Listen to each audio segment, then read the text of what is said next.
Alright folks, today we are taking down Margit the Fell Omen. To start the video off, I'm showing you how to get the Flask of Wondrous Physique, as well as a couple tiers from the minor Erd tree that is near where you picked this up initially. If you already have all of these items, skip to about 2 minutes in this video and that's where the fight starts. But if you don't, check this out. You go to the third church of Marika. I opened up the map already and showed you where this is, and that gives you the flask as well as the crimson crystal tier. And then you're going to want to take a little journey over to this minor Erd tree, and you're going to be able to find a couple more tiers. One of them that gives you a temporary boost to endurance, and one of them that gives you a temporary boost to your power charged attacks. Both could be very helpful. I think if you are using mostly quick attacks on Margit, then you're going to want to take the endurance route. If you're going the charged power attack route, then, use the power attack buff. And while you're over here, you're really close to where the map is for this section of the world, so you ought to just snag that really quickly. It's just nice little convenient thing to do while you're over here. But watch out for that giant bear scratching, because he will take you down. This character I have is only level 16, and I will show you here in just a second my stats. To mix the flask, you just sit at any site of grace and you click Mix Wondrous Physique, and then you'll be able to choose which tiers. I only have these 3 right now, but as you can see, there are many more slots for many more tiers. For this fight, I would absolutely recommend using the Crimson Crystal tier within your Wondrous Physique mix. It pretty much just gives you a whole other healing flask, which is super helpful. Now here's a quick flash of my current stats so that you can compare them to your own. If you feel underleveled, there is no shame in bringing that level up. This is a really hard boss, and I think that they force you to it quickly to show you that you should go off and gain more levels. There's no reason to fight it super underleveled. That's the whole difference between this game and the older games in the Soulsborne series. You can level up, I know you can do that in the other ones, but it's really stressed here. Alright, we're on to the boss. Margit is really tough, even for a Soulsborne game. He doesn't have really big windows where you can get safe damage, and I mean keyword safe damage. You just saw me get slashed by that dagger. But the 2 major ways that you're able to get safe damage on him in this first phase is when he takes the big jump, like you saw at the very beginning, and the second is right here, when he raises the staff over his head and he kind of charges it. If you stay farther away from him when he raises that staff, he'll charge it and then he'll run at you. He takes a slash and then he'll take a second slash, so you have to dodge twice. But if when he charges it, you get in really close, he changes his sequence up and he'll just take one big slash and you don't need to roll the second time.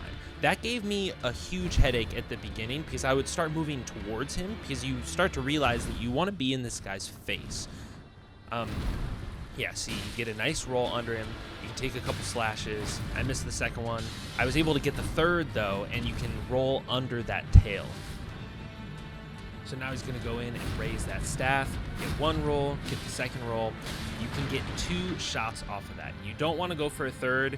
You can see that he jumped away, so he's trying to bait you into that third one because it seems like around 50% of the time, or maybe it depends on if he's actually sensing that you're going for that third shot, but he'll do the tail swipe and punish you, and you can just straight up die off that punish, so you got to be super careful. I would like to take a minute to mention that parries are probably the best way to take this guy down. If I were doing an optimal video of how to beat this boss, parries would be the focal point of it. But since this is really a video for people who are struggling with this boss and who want to get past it, parries are not that accessible. The frame windows are tight, they can be a little hard and awkward to execute at the beginning, so I don't know. Probably don't focus that much on it. If you want to try it though, they're good. But okay, so he's going into the second phase here. The jump gets harder to deal with. It's not as free of damage as it used to be because his punishes are a little bit more efficient afterwards. You really need to not respect that stab that he does into the ground. It feels like you should because he has a huge area of effect on it, but you just need to roll behind on it and have good timing so that you don't get nailed by it. And then you need to get some punish off of it. You can almost always get 2 quick attacks or 1 jumping, 1 power attack. Yeah, you need to get some mileage off of those. But what's really nice about phase 2 is he's still doing the charge attack with the staff over his head, so he's giving you at least some free damage. If you see, I didn't get too much in his face here. You can see I get some slash out of that stab onto the ground. But you got to be careful because that attack right there, he'll do pretty much as many as he wants. I've seen him do 3 slashes around. I've seen him do 5. I've seen him do 6. Sometimes he'll do the sequence, which I think is 6 slashes, and then he'll just turn around and do another sequence. But make sure you're not dodging away when he starts doing those 360 slashes. Dodge forward. It feels like you're really coaxed into dodging away, but you're going to get fucked up if you try to do that. I know I already mentioned it, but I'd like to make another little comment about that stab into the ground, that he can change what he does depending on where you are in relation to his body. If you're right in front of him, he's going to whip out the dagger. You can see he puts his hand up in the air, but if you're behind him, he won't. He just kind of sits there like an idiot, and you can take 2 slashes on him. So just be mindful of that. Again, I know I've mentioned it, but that's seriously one of the best things that you can do to get damage on him. And this whole boss is a battle of attrition. You can see this is one of the longer boss fights I've had, but it is worth mentioning that this character isn't very high level. I truly believe that they designed this boss to be fought when your character is around levels 20 to 30. As I showed you, this character is level 16, and it took a long time, but it's not that impossible. I mean, you can see that I didn't play this amazing at every corner. There are some spots where I really shone, and like I think this is a particularly good sequence where he pulls out the hammer and I dodge it a few times, and I just really optimize the amount of damage, albeit I did get hit at the end there. But that's kind of what you have to do if you're rocking a lower level character and you're not using magic. Magic is super good against Margit, but this is a melee build, so we're not really doing much of that. Otherwise, the video and the strategy would be incredibly different. Now this is the part of the boss fight where I start to get really, really nervous because I'm getting close.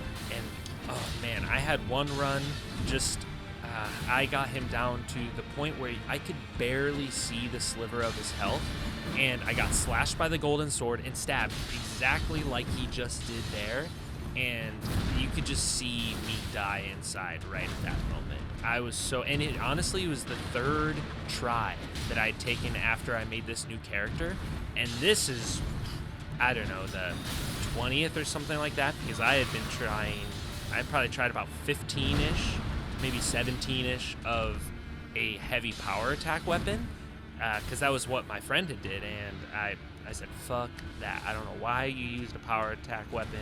The slash just worked so much better for me. Also probably just because I'm used to the quicker stuff. Like, I really love Sekiro. Oh, I still can't believe I didn't die from getting hit by that, and that I was able to dodge all of those. I felt like an absolute motherfucking gangster dodging those and winning this. Honestly, I don't think I should have won it, but fuck you, Margit, I did. You're a little bitch. How about that?